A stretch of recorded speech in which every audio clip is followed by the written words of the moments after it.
Yazın gelip adım atacak yer bulamadığınız o yerlerde şu anda incin top oynuyor.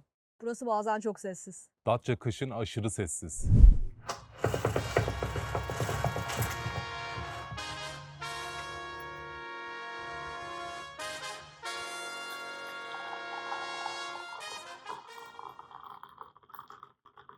Ben yalnızlığı severim aslında. Benim için çok büyük bir sıkıntı değil.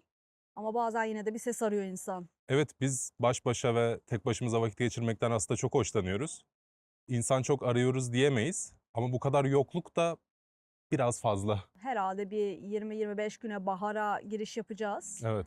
Ama hala kışın etkileri görünüyor. Sokaklar boş, deniz harika ama soğuk olduğu için boş. Her şeyde bir uyanış başlangıcı var sanki. Yavaş yavaş böyle uyanmayı bekliyor. Tek tük arabalar var. Bu insanların yabancı olduğunu fotoğraf çekmelerinden ve begonvillere bakmalarından anlıyoruz. Özleyeceğiz aslında biz bu sessizliği.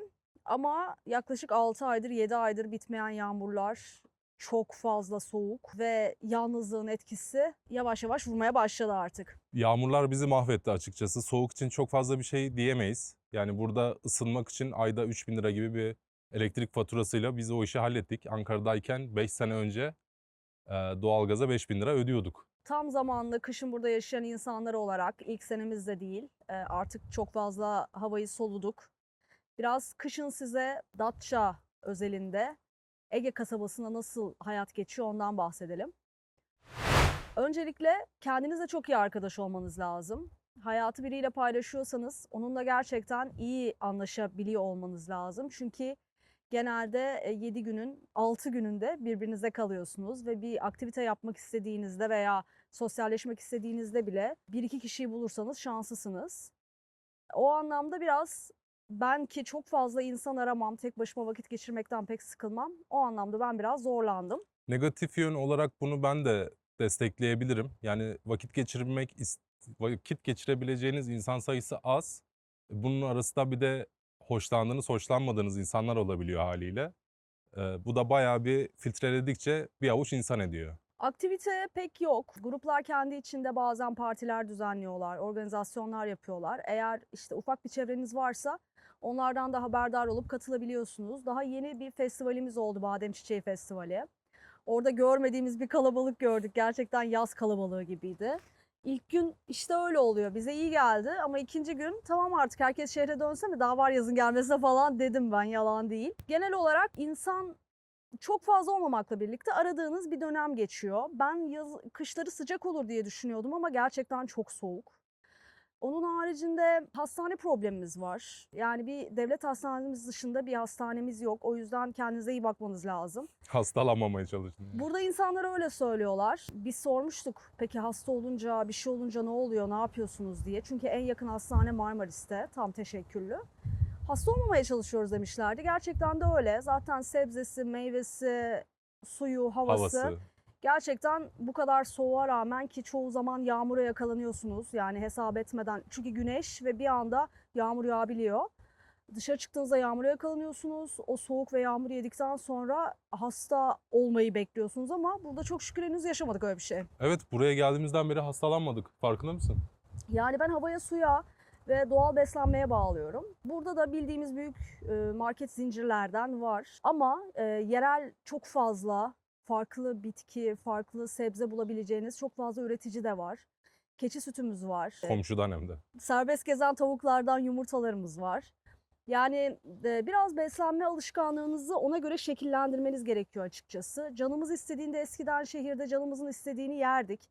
Dondurulmuşunu bulurduk. Ama şu anda mevsiminde ne çıkıyorsa onu yemek yönünde bir eğilimimiz oldu ve o lezzeti fark ettikten sonra zaten mevsim dışı bir şey yemek istemiyorsunuz. Sessizlikten ne kadar hoşlandığınız burada çok önemli. Bizim çok sevdiğimiz bir şey olduğu için biz bayağı keyfini çıkarıyoruz. Ama siz ne kadar seversiniz bilmiyorum. Genellikle baş başa vakit geçirmek zorunda kalıyorsunuz. Çünkü kışın sanırım haftanın bir 6,5 günü yağmur yağdı bu kış. Bu kadar bir kış, sert bir kış olduğunu da hatırlamıyorum ben açıkçası. Biz buraya beraber bir 10 senedir gelip gidiyorduk. Böyle bir kış ben görmedim açıkçası. Evet. Yüzgeçlerimiz çıkmak üzere sanırım. Hem çok soğuk hem çok yağmurlu. Zaten yani sular altında kaldı gerçekten Datça'nın çok büyük bir kısmı. Ama bereket var diyorlar. Çiftçiler yağsın yağsın daha da yağsın diyor hala. Zeytinciler havaya uçuyor şu anda, evet. Ama gerçekten öyle, yani güneşi gördüğü an bütün bitkiler coşuyor. Bunun sebebi de yani bu doğanın, bu işte yazın gördüğümüz o harika, o fotoğraflarda çıkan doğanın sebebi de zaten bu kadar yağış alması Öyle. aslında. Ona da alışmaya çalışıyoruz. Ben yağmur sevmem, kış sevmem. O yüzden benim için ağır geçti. Ama yağmurda bile bir şey bulmaya çalışıyorum. Seneye kadar bulmuş olurum inşallah. Bu arada ben çok severim yağmuru, karı ama bana da bir ilallah ettirdi artık.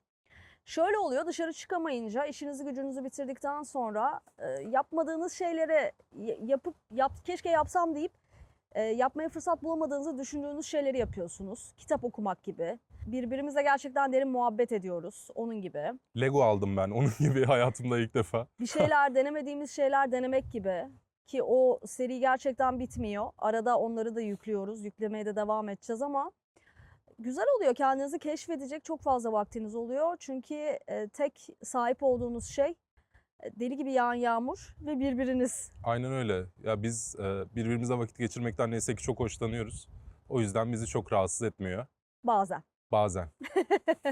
Evet, Datça'da kış psikoloji konumuzun sonuna geldik. Bir sahil kasabasında kışın yaşamanın psikolojik tarafından biraz bahsetmek istedik. Çünkü her şey günlük güneşlik ve romantik görünse de biz de daha çok o yönünden baksak da aslında içinde bir yerlerde gerçekten yaşadığınız mental olarak zorluklar oluyor. Bunu bilerek buraya gelmek lazım. Bilmek de yetmiyor. Yaşayarak bunu deneyimlemek lazım. Bunu yaşarım ve deneyimlemek istiyorum diyen insanların gelmesini tavsiye ediyorum böyle küçük yerlere. Çünkü her nimetin bir külfeti muhakkak var. Ben açıkçası kışı da Datça'nın tek külfeti olarak görüyorum. Yani yazın kalabalığını da yazabiliriz aslında ama neyse, o da yaz videosunun konusu olsun. Yaz videosunu herhalde bir 6 bölümlük seri yaparız diye düşünüyorum. Çünkü Özlendi. evet, benim yazla ilgili de şikayetlerim var. Evet, o konuda haklısın. İnanılmaz bir kalabalık ve çok küçük bir potansiyele. Onu da sonraki bölümlerde konuşacağız zaten. Şimdilik bizden bu kadar. Sormak istediğiniz bir şey varsa buradayız. Sonraki videomuzun konusu Datça'da maliyet. Bizi izlediğiniz için teşekkür ederiz. Bay bay.